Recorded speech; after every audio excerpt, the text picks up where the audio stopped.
My boss tried to sabotage me, so I turned the whole company against her.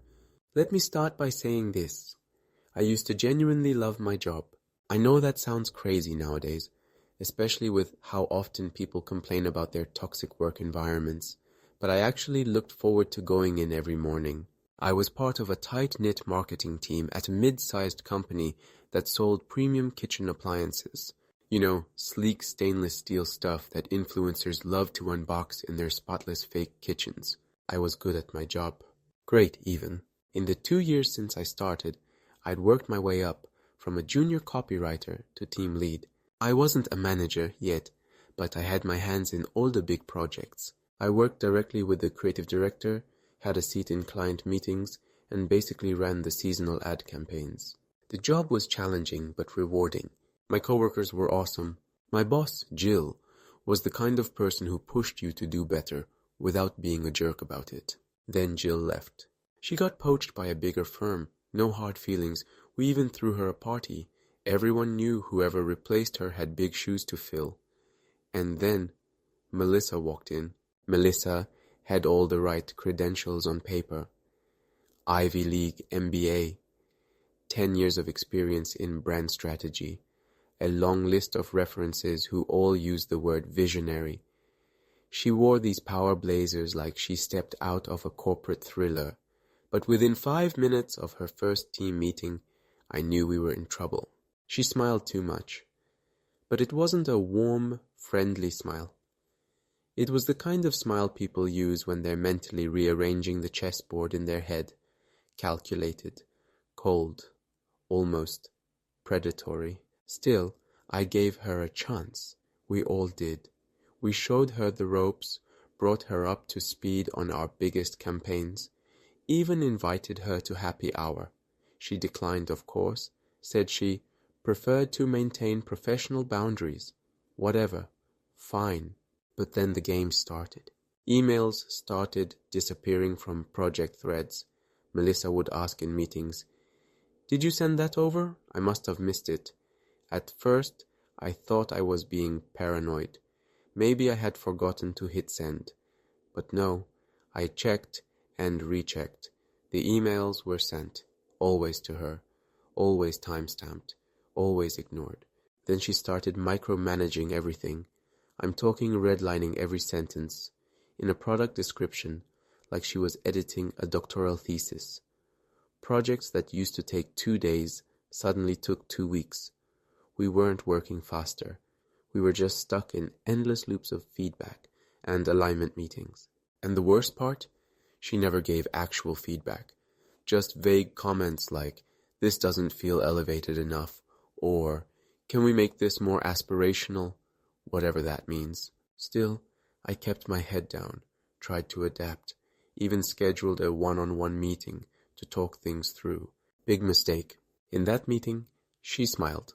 Again, that thin, fake smile, and said she appreciated my initiative, but felt that I needed to focus more on being a team player, rather than taking control of projects. Taking control?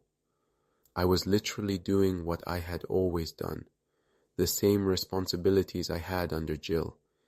Nothing had changed, except her. After that, things escalated. She stopped inviting me to brainstorming sessions.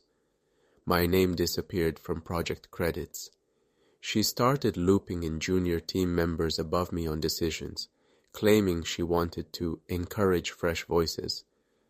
But they came to me behind the scenes, confused and stressed, asking what to do. Then came the final blow, the performance review. I had never received a negative review in my life, ever. But Melissa's review was brutal. Not just needs improvement, but full-on unacceptable performance in key areas. She said I lacked collaboration skills, that I resisted feedback, that I had an attitude of entitlement. I was speechless.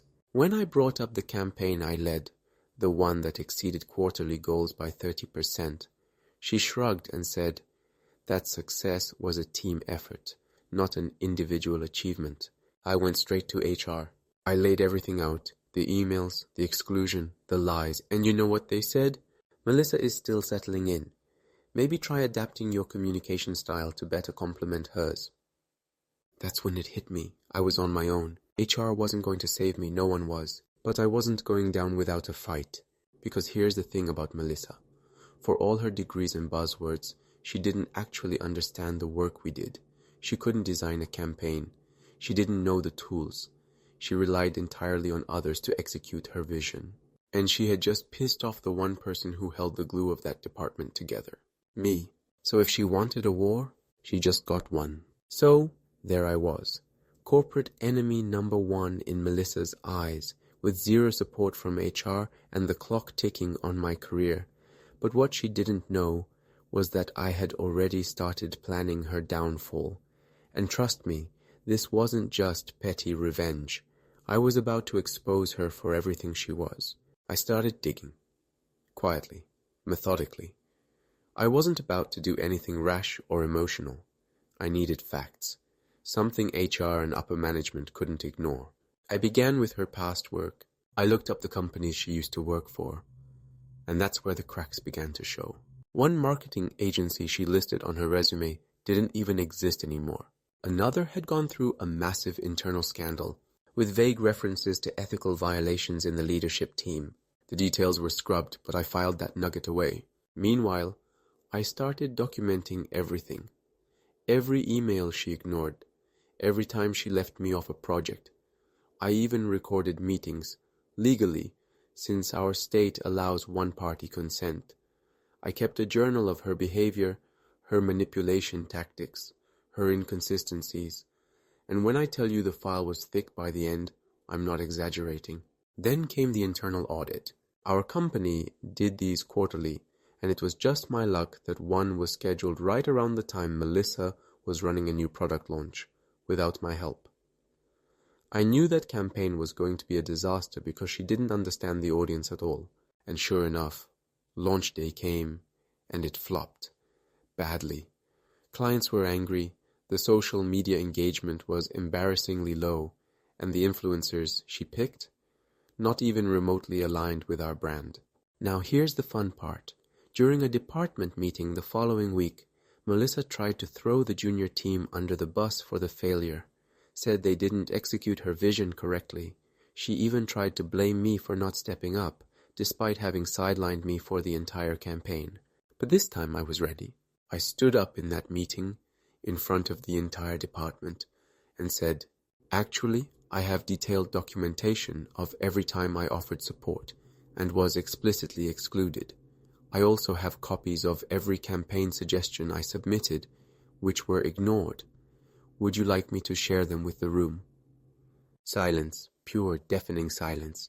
Then one of the junior team members chimed in and backed me up. Then another, and another. Before long, the entire team was calling out Melissa's behavior. The micromanaging, the gaslighting, the toxicity. She looked like she was about to implode.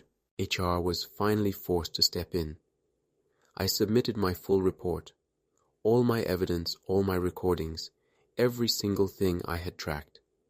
I even found out that Melissa had plagiarized a presentation she claimed to have developed from scratch. It was copy-pasted from a campaign at one of her previous jobs. That was the nail in the coffin. Melissa was let go a week later. They called it a mutual separation, but everyone knew the truth. And me? I was offered her job. I declined. I didn't want to manage a team under a company that had let it go this far. But I did stay long enough to train my replacement, one of the junior team members Melissa had ignored, someone who actually knew how to lead. Now, I work at a much better place. My mental health is intact. And Melissa? Last I heard, she's consulting, which is usually code for unemployed and trying to rebrand. So yeah, she tried to sabotage me. And in the end, she lost everything.